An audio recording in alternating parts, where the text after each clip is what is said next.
வணக்கம் நண்பர்களே. TNPSC group 2 2A எக்ஸாமுக்கு யூஸ் ஆகிறது மாதிரி ஸ்கூல் புக்கில் லாஸ்ட்டாக இருக்கக்கூடிய சேலஞ்சிங் ப்ராப்ளம்ஸ் பார்த்துட்டு இருக்கோம். அந்த வகையில் தொடர்ச்சியான 3வது வீடியோ இது. இதில் பாருங்கள், 11வது கேள்வி. ஒரு வரைபடத்தில் ஒரு அங்குலமானது 120 கிலோமீட்டரை குறிக்கும்.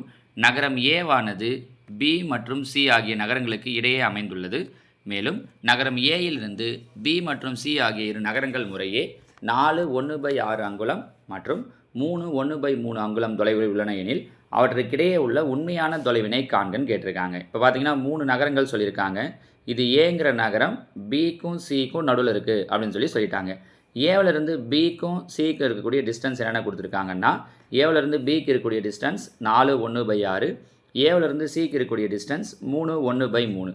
அப்போ அவங்க கேட்குறது அங்குலம் தொலைவில் எனில் அவற்றுக்கிடையே உள்ள உண்மையான தொலைவு எதுக்கு? இந்த பிக்கும் சிக்கும் இடையில் இருக்கக்கூடிய உண்மை பிக்கும் சிக்கும் மட்டும் கேட்கல, அவங்க கேட்டிருக்கிறது இந்த நகரங்களுக்கு இடையில் இருக்கக்கூடிய உண்மையான தொலைவு ஒவ்வொரு நகரத்துக்கும்.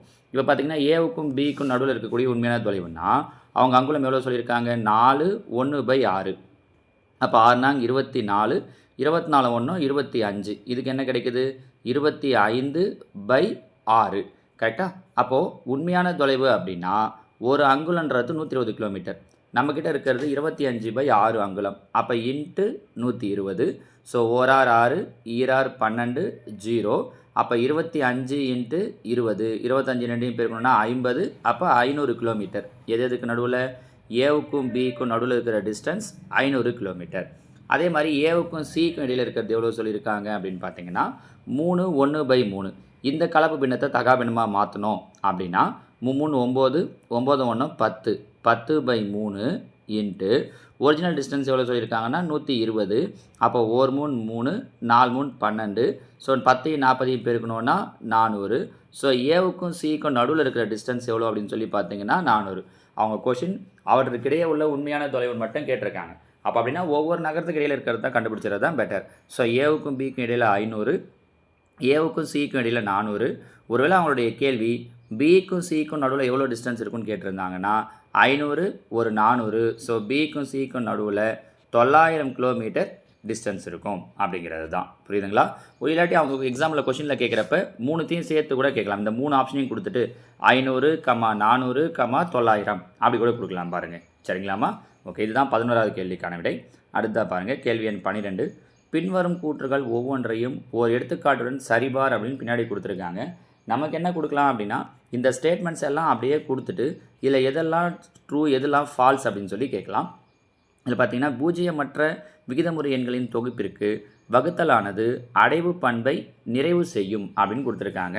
அடைவு பண்பு அப்படிங்கிறது என்ன அப்படின்னா, 2 நம்பர் எடுத்துக்கிறோம். இப்போதான் அவங்க சொல்கிறது விகிதமுறை எண்கள் 1/2 2/3 இப்படின்னு 2 நம்பர் எடுத்துக்கிட்டு இதுக்கு வகுத்தல் செய்கிறோம் அப்படின்னா கிடைக்கிற நம்பரும் என்னவாக இருக்கணும் அப்படின்னா ரேஷனல் நம்பர், விகிதமுறை எண்ணாகவே இருக்கணும். அப்படி தான் இருக்கும். ஆக்சுவலாக ஒரு 4-5 ஸ்டேட்மெண்ட் கொடுத்துருக்காங்க. எல்லாமே கரெக்டான ஸ்டேட்மெண்ட் தான். எப்படி கரெக்டுன்றதுக்கு மட்டும் நான் உங்களுக்கு விளக்கம் சொல்கிறேன். சரிங்களா? ஸோ வகுத்தல் அடைவு பண்பை நிறைவு செய்யும். எதுக்கு? விகிதமுறை எண்களுக்கு. இது ரொம்ப முக்கியம். அடுத்ததாக விகிதமுறை எண்களுக்கு கழித்தலானது பரிமாற்று பண்பை நிறைவு செய்யாது. பரிமாற்று பண்புனா இங்கிலீஷில் கம்யூட்டேட்டிவ் ப்ராப்பர்ட்டி அப்படின்னு சொல்லுவாங்க. இப்போ உதாரணத்துக்கு கழித்தல் 2 3 2 நம்பர் எடுத்துக்கலாம். 2 - 3ங்கிறதும் 3 - 2ங்கிறதும் சமமானு பார்த்தோன்னா கிடையாது. ஏன்னா 2ல் 3 போயிடுச்சுன்னா -1, 3ல் 2 போயிடுச்சுன்னா 1. இது +1 -1 ரெண்டும் சமம் இல்லை. அப்போ பரிமாற்று பண்பை என்ன செய்யாது அப்படின்னா நிறைவு செய்யாது. ஸோ கம்யூட்டேட்டிவ் ப்ராப்பர்ட்டி கிடையாது. எதுக்கு? கழித்தலுக்கு. அது விகிதமுறை எண்ணாக இருந்தாலும் சரி, விகிதமுறை இது இயல் எண்கள் முழு எண்கள் எதுவாக இருந்தாலும் கழித்தல் நிறைவு பரிமாற்று பண்பை நிறைவு செய்யாது. அடுத்ததாக விகிதமுறை எண்களுக்கு வகுத்தலானது சேர்ப்பு பண்பினை நிறைவு செய்யாது. ஆமாம். ஏன் அப்படின்னு பார்த்தீங்க, சேர்ப்பு பண்பை நிறைவு செய்யாது தான். இப்போ எப்படி 2 நம்பர் சொன்னோமோ அது மாதிரி 3 நம்பர். இப்போ ஒரு 3 நம்பர் எடுத்துகிட்டு இப்போ ஏ வகுத்தல் பி வகுத்தல் பிசியும் வகுத்துட்டு அதை ஏவிலேருந்து வகுக்கிறதும், ஏவையும் பியும் டிவைட் பண்ணிவிட்டு அதிலேருந்து சியை டிவைட் பண்ணுறதும் ஒன்றா வருமானு பார்த்தோன்னா கண்டிப்பாக வராது. அப்போ இதுவும் சமம் கிடையாது. சரிங்களா? அதனால் சேர்ப்பு பண்பை நிறைவு செய்யாது. இங்கிலீஷில் அசோசியேட்டிவ் ப்ராப்பர்ட்டி அப்படின்னு சொல்லுவாங்க. சரிங்களா? 4வது விகிதமுறை எண்களுக்கு கழித்தலின் மீதான பெருக்கலின் பங்கீட்டு விதி உண்மையாகும். ஆமாம், உண்மை தான். இப்போ ஏ இன்ட்டு பி மைனஸ் சினா உள்ளே கொடுக்கலாம். ஏபி மைனஸ் ஏசின்னு எழுத முடியும். அதனால் இது கரெக்டு. 5வது இரு விகிதமுறை எண்களின் சராசரியானது அவற்றிற்கு இடையில் அமையும் ஒரு விகிதமுறை எண்ணாகும். ஆமாம், இப்போ உதாரணத்துக்கு 2, 3ன்னு 2 நம்பர் எடுத்துக்கிறோம். இதுக்கு சராசரி மீன் கண்டுபிடிக்கிறோன்னா என்ன பண்ணுவோம், 2ஐயும் ஆட் பண்ணி 2ஆல் டிவைட் பண்ணுவோம். 2ஐயும் 3ஐயும் கூட்டினா 5, 5/2, 5 2ஆல் வகுத்தோன்னா 2.5. பாருங்கள், 2க்கும் 3க்கும் நடுவில் தான் இந்த 2.5ன்றது அமையும். அப்போ இது சாதாரணமாக இயலங்கள் எடுத்து சொன்னேன். இது விகிதமுறை எண்ணுக்கும் இந்த 2, 3 எடுக்கலாம். சரியா? அப்போ இந்த ஸ்டேட்மெண்ட்டும் கரெக்ட். ஸோ இந்த 5 ஸ்டேட்மெண்ட்டையும் ஞாபகம் வச்சுக்கோங்க. அவங்க இதிலிருந்து ஏதாவது வார்த்தைகளை மாற்றி சொல்லி கூட இதில் எது சரி எது தவறுன்னு கேட்கலாம். என்ன ஸ்டேட்மெண்ட் ஃபஸ்ட்டு? வகுத்தல் அடைவு பண்பை நிறைவு செய்யும் எங்கள் விகிதமுறை எண்களுக்கு. கழித்தல் பரிமாற்று பண்பை நிறைவு செய்யாது. எதுக்கு? விகிதமுறை எண்கள் எந்த எண்கள் எடுத்தாலும். அதே மாதிரி வகுத்தல் சேர்ப்பு பண்பை நிறைவு செய்யாது எந்த எண்களாக இருந்தாலும். பரிமாற்று பங்கீட்டு விதி உண்மை. பங்கீட்டு விதிக்கு இங்கிலீஷில் என்ன சொல்லுவாங்க அப்படின்னா டிஸ்ட்ரிபியூட்டிவ் ப்ராப்பர்ட்டி அப்படின்னு சொல்லுவாங்க. சரிங்களா? அது அடுத்ததாக சராசரி எடுக்கிறோன்னா அது அந்த 2 நம்பருக்கு நடுவில் தான் அமையும். ஆமாம், சரிங்களா? ஸோ இந்த 5 பாயிண்ட்டை ஞாபகம் வச்சுக்கோங்க. அடுத்து பாருங்கள், கேள்வி எண் 13. 1/4 பங்கு கேழ்வரகு அடையின் எடை 120 கிராம் எனில் அதே கேழ்வரகு அடையின் 2/3 பங்கின் எடை என்ன? இதில் பாருங்கள், 1/4 பங்கோட எடை 120 கிராம். அப்போது இந்த வகுத்தில் இருக்கிற 4 இங்கே கொண்டு வந்துடலாம். இங்கே வந்துடுச்சுன்னா இன்ட்டு 4, 4 12 48. அப்போது ஒரு முழு பங்கு, ஒரு முழு அடையினுடைய எடை எவ்வளோ அப்படின்னு பார்த்தீங்கன்னா 480 கிராம். மொத்தமாக 480 கிராம். அவங்க எவ்வளோ கேட்குறாங்க அப்படின்னா இதில் 2/3 பங்கு. அப்போ இன்ட்டு 2/3. 1 3 3, 16 3 48, 0. அப்போ 160 இன்ட்டு 2, 320 கிராம். அப்போ 2/3 பங்கு அடையினுடைய எடை எவ்வளோ அப்படின்னு பார்த்தீங்கன்னா 320 கிராம். அவங்க இதெல்லாம் டிஎன்பிஎஸ்சியில் கேட்குறதுக்கு நிறைய வாய்ப்புகள் இருக்குமா. ரொம்ப எளிமையாக அதெல்லாம் கேட்டு விட்டு போயிடுவாங்க. இந்த 14வது கேள்வி பார்த்தீங்கன்னா போன வருஷம் நடந்த டெட்டில் ஒரு 3-4 கொஸ்டின் பேப்பரில் கேட்டாங்க. அப்போ அவங்க கம்ப்யூட்டர் பேஸ்டு டெஸ்ட்டுன்றதால பார்ட்டாக நடந்துச்சு. அதில் ஒரு 3-4 எக்ஸாமில் இதை கேட்டிருந்தாங்க. P + 2Q = 18, PQ = 40 எனில் 2/P + 1/Qவின் மதிப்பு என்னன்னு கேட்டிருக்காங்க. இங்கே நம்ம எல்சிஎம் எடுக்கிறோம் அப்படின்னா கீழே இருக்கிற PQவை அப்படியே எல்சிஎம் எடுத்துடலாம். கரெக்டாக? மேலே குறுக்கு பெருக்கல் செஞ்சோன்னா 2Q ப்ளஸ் இங்கே குறுக்கு பெருக்கணும் அப்படின்னா P. 2Q + P. 2Q + P என்ன வேல்யூ சொல்லியிருக்காங்க? 18/PQ. PQக்கு என்ன சொல்லியிருக்காங்க? 40. கேன்சல் பண்ண முடியுமான்னு பார்க்குறேன். 2ஆம் வாய்ப்பாடு 9 2 18, 22 40. ஸோ ஆன்சர் என்ன கிடைக்குது அப்படின்னா 9/20. சரிங்களா? இதுக்கெல்லாம் ஏன் ஆப்ஷன் கொடுக்கல அப்படியே கொஸ்டினாகவே கொடுத்துருக்கேன்னா எப்படி இருந்தாலும் இந்த கொஸ்டின்லாம் நம்ம ஒர்க் அவுட் பண்ணால் மட்டும்தான் ஆன்சர் போட முடியுன்றதால தான் உங்களுக்கு டைரெக்டாகவே நான் ப்ராக்டிஸ் பண்ணுறது மாதிரியே கொடுத்துருக்கேன். சரிங்களா? அடுத்ததாக கேள்வி எண் 15.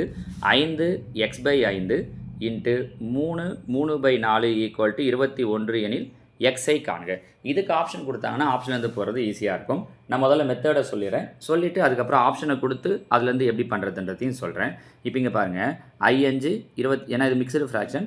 மிக்சடை இம்ப்ராப்பராக முதல்ல மாற்றணும். அப்போ என்ன பண்ணுவோம்? 5 25 ப்ளஸ் மேலே இருக்கிற எக்ஸ். அப்போ 25 ப்ளஸ் எக்ஸ்ன்னு மேலே கிடைக்கும். பை கீழே என்ன இருக்கும்? 5 இன்ட்டு இங்கே பாருங்கள் 3 12, 12 3 15, 15/4 ஈக்குவல் என்ன வரும் அப்படின்னா 21. கரெக்டாக? இந்த 15/4 பெருக்கல் இருக்கிறது அந்த பக்கம் வந்துருச்சுன்னா தலைகீழாக மாறிடும். 4/15. கேன்சல் பண்ண முடியுமான்னு பாருங்கள். 7 3 21, I 3 15. கரெக்டாக? அப்போ என்ன கிடைக்குது? 7 × 4/5. 7 4 28 பை கீழே என்ன இருக்குது? 5 இருக்குது. இந்த பக்கம் என்ன இருக்குது? 25 + x/5. கீழே இருக்கிற 5 5 கேன்சல் ஆகிடும். நமக்கு தேவை எக்ஸ் மட்டும்தான். ஸோ ஈக்குவல் இந்த பக்கம் என்ன இருக்குது? 28 ப்ளஸ் 25 அந்த பக்கம் போயிடுச்சுன்னா -25. அப்போ 28ல் 25 போயிடுச்சு அப்படின்னா 3. ஸோ எக்ஸோட வேல்யூ 3. இது ஆப்ஷன்லேருந்து போடணும் அப்படின்னு ஆசைப்பட்டால் எப்படி பண்ணலான்னா அவங்க ஒரு 4 ஆப்ஷன் கொடுக்குறாங்க அப்படின்னு வச்சுக்கோங்களேன். உதாரணத்துக்கு option A 1, option B 2, option B 3, option D 4 இப்படின்னு கொடுக்குறாங்கன்னா ஒவ்வொரு ஆப்ஷனாக கொண்டு வந்து இங்கே அப்ளை பண்ணி பார்க்கலாம். இப்போ உதாரணத்துக்கு எக்ஸுக்கு நான் 1ன்னு எடுத்துக்கிறேன் அப்படின்னா 5 25, 25 1 26/5 பெருக்கல் இங்கே 3 12, 12 3 15/4. கேன்சல் பண்ணால் 21 கிடைக்குமான்னு பார்த்தா 1 5 5 3 5 5. ஓகே. 2 4 13 2 26 வரல பாருங்கள். 13 39/2ன்னு வருது. அப்போ இது கிடையாது. அப்போ அடுத்த ஆப்ஷன் இதே மாதிரி எக்ஸுக்கு பதில் 2, 5 25 2 27/5 அந்த மாதிரி கேன்சல் பண்ணி பார்க்கலாம். 3 போட்டிங்க அப்படின்னா இப்போ தேர்ட் ஆப்ஷன் எடுத்துக்கிறேன். ஆப்ஷன் சி எடுத்துக்கிட்டு 3ன்னு அப்ளை பண்ணி பார்க்குறேன்.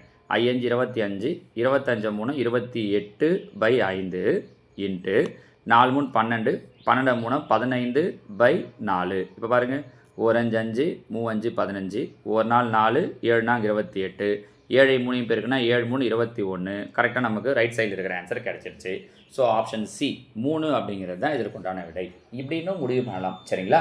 இது மெத்தடாக போகிறதுக்கும் நான் சொல்லிட்டேன், ஆப்ஷன்லேருந்து பண்ணுறதுக்கும் சொல்கிறேன்.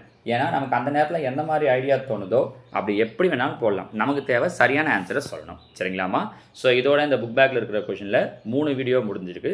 அடுத்தது 4வது வீடியோவை நான் உங்களுக்கு 4வது 5 மார்க் அடுத்தடுத்த 5 கொஷின்ஸை நான் 4வது வீடியோவில் உங்களுக்கு சொல்கிறேன். இதே மாதிரி கண்டினியூவாக ஒவ்வொரு ஸ்டாண்டர்டில் இருக்கக்கூடிய அந்த புக் பேக்கில் இருக்கக்கூடிய சேலஞ்சிங் ப்ராப்ளம்ஸையும் நம்ம அடுத்தடுத்த வீடியோவில் பார்க்கலாம். ஓகேவா? தேங்க்யூ.